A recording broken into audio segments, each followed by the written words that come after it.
don't forget the money, man.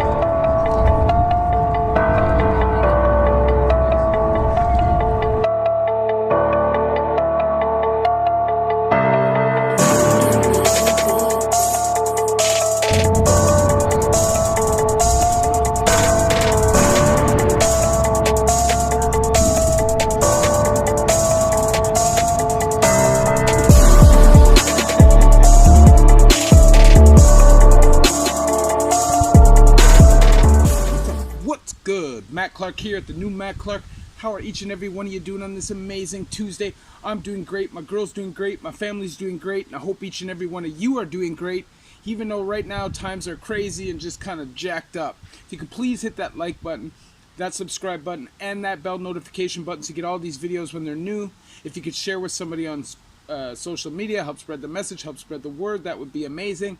And there's a PayPal option if you'd like to donate, help support the channel. I speak on prison, I speak on life, I speak on addiction. So hit that subscribe button and catch all these great and amazing videos. Today, I'm going to speak on the devil in prison. The number one devil next to drugs, obviously, or, you know, just something that creates a lot of problems. Maybe not the number one, but... And that is the telephone. Now, let me tell you something. In all of my years, I have not seen more nonsensical and useless violence than over the telephone. And, you know, in a weird way, the telephone kind of explains status. It's kind of the hierarchy. Because if you look at the phone during prime time, and prime time is anywhere from like 6 till 10:30. If you look at the phone in the federal system at that time, those people that are on the phone have status. There's probably one phone, maybe two phones that's not the case. And that doesn't mean that guys that don't have as much status can't use the phone. It's just those prime time hours. That's how you can tell the hierarchy of a block. So if you're new on a block and you're seeking out who's in charge or who's in control or who could you talk to or who's the right people on the block if you have questions, then just look at the phone after 6:30 or 6 o'clock. And that's, if it's in provincial, it'll be from 6 to 8:30. Although most of the time, one or two phones on every range will just be locked. Now, I personally never understood the whole lock a phone issue. I think it's weird. You know, I don't understand not allowing people to call their lawyers or call their families or talk to their kids. To me, it's just weird and just no empathy involved. But this is prison, and some people will fight over the phone with their lives. They got to talk to their kids. They got to talk to their girl. And they will cut your face if you don't allow them to do that. And now there are guys that are just straight phone bugs. From the minute they get up to the minute they go to bed, they're on the phone. The hands are in their pants, doing all kinds of dirty, grimy shit, touching the phone. There's one on every block, somebody who would just like to roast the phone all day. And almost always that person gets into problems unless that person is a serious person. But even still, most of the time, not everybody's just going to accept being punked off for the phone. Because I know that I'm not. I know if I got to call my lawyer, I'm going to fight for that phone. I know if it's a day where I need to talk to my family for any specific reason, I'm going to get that phone. And if not, then I'll rip the damn thing off the wall. And nobody will use it. But that is not the right attitude. You will get yourself cut over that, almost guaranteed, or jumped and smashed if you break a phone in the bucket. And it happens all the time. Guys get mad at their girls. Rip the damn thing off the wall. Allow their girls to just totally get in their head. The reason why I stay away from the phone, almost always, I never was somebody who liked to go on the phone a lot. I maybe go on the phone twice a week, even if I had a chick, and was more into the visits, and even that got boring at times. I was a convict through and through that did not want my head to be in the streets, and for me, that was easier. For me to avoid talking to people and hear how good of a time they're having without me, to avoid talking to my family on holidays, even though I'd sometimes have to just suck it up and do it. I don't want to be a burden on people. You know, I don't want to call and bother somebody every single day to take hours, 2 hours, 3 hours out of their day. And chances are, if I go to prison and I'm in a relationship and I'm not in love with that person, relationship will be over. The stress is not worth it. I've been through it. I'm telling you, if anybody is going to prison and you're not in love with your girl, get out of there. Or you don't trust your girl, even if you do love her, out of there.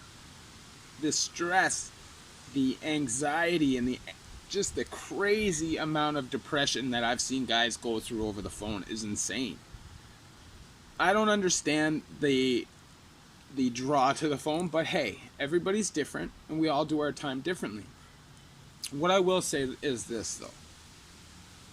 If you're somebody who plans on doing an extensive amount of time or has an extensive amount of time in your future, my recommendation for you would be minimal time in contact with the street.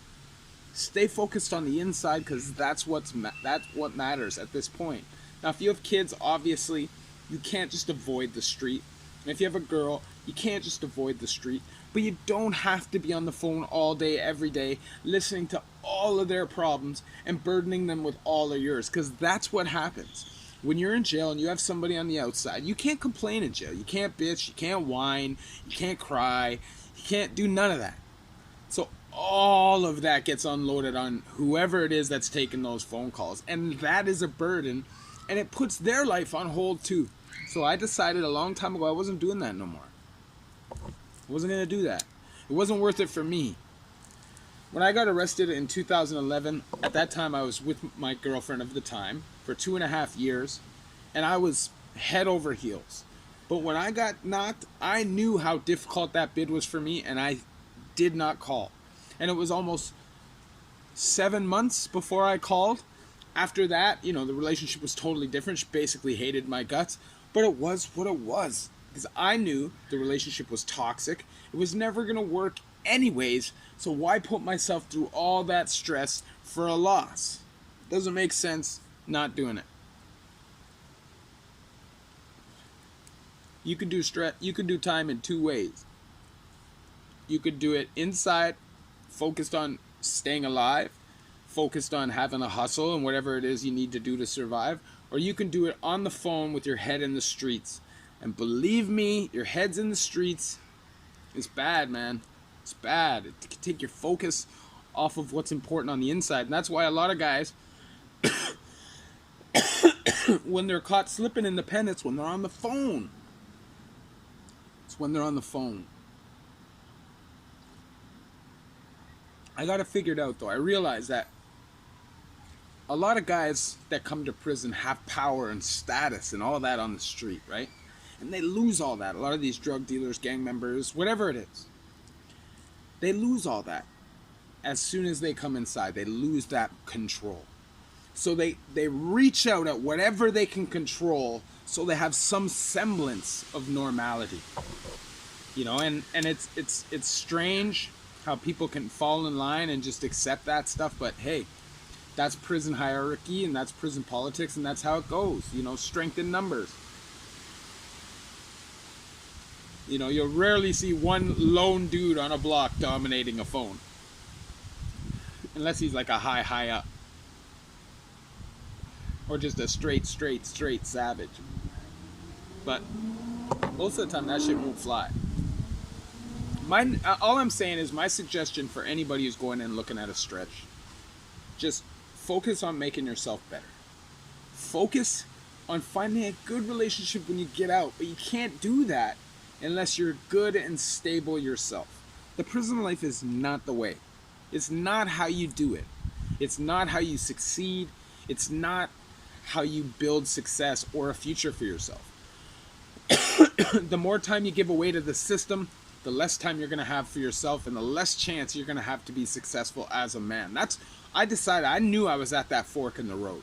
And I was tired of fighting over phones. I was tired of fighting over peanut butters and honey buns and punching guys over spliffs that cost nothing, that fall out of the end of your spliff. I feel like my legitimate life, making 5 figures, is more enjoyable than that. Is more enjoyable than eating fucking slop off a damn food cart or cooking the same 8 meals every single day because they only give you $38 to shop and buy groceries for the week. Having to see the same people you can't stand because you just don't live that way anymore. You know, I got lots of homies in jail. I got lots of homies that are still in prison that I got love for. You know, I'm not one of those people that stays in contact with a bunch of people when I touch. I'm just not really that guy. I was the convict in my group. Never really rolled with lots of convicts since I was like 2004, 2005 when I told you guys I got out of that squad that was doing all that violent shit. After I left that, man, I was rolling dolo. I flossed dolo from state to state. If you know the reference. Is that the hard Nebraska? Anyways. I share my stories with you guys so you guys don't have to live these things yourself. Obviously, if I could, you know, snap my finger and nobody go to prison, that's what I would do, except for diddlers and chomos. But at the end of the day, that's not reality. People are going to keep committing crimes. People are going to keep becoming addicted to drugs. Life is hard, and not everybody can face that reality all the time. So, you know, sometimes opportunity just isn't there for people, and they got to do what they got to do. And that's life. But at least my videos can help keep people safe if they do have to go into that situation, or just help prepare them, or help somebody's family member understand what it is they're going through so they can show a little bit of empathy. If you could please hit that like button, that subscribe button, and that bell notification button so you get all these videos when they're new. If you could share with somebody on social media, help spread the message, help spread the word, that would be amazing. And there's a PayPal option if you'd like to donate, help, and support the channel. Just remember, the phone ain't shit. Causes more problems than anything, almost. Except for when drugs are in the building. Or money. And frankly, it's just not worth it. Love each and every one of you. The new Matt Clark.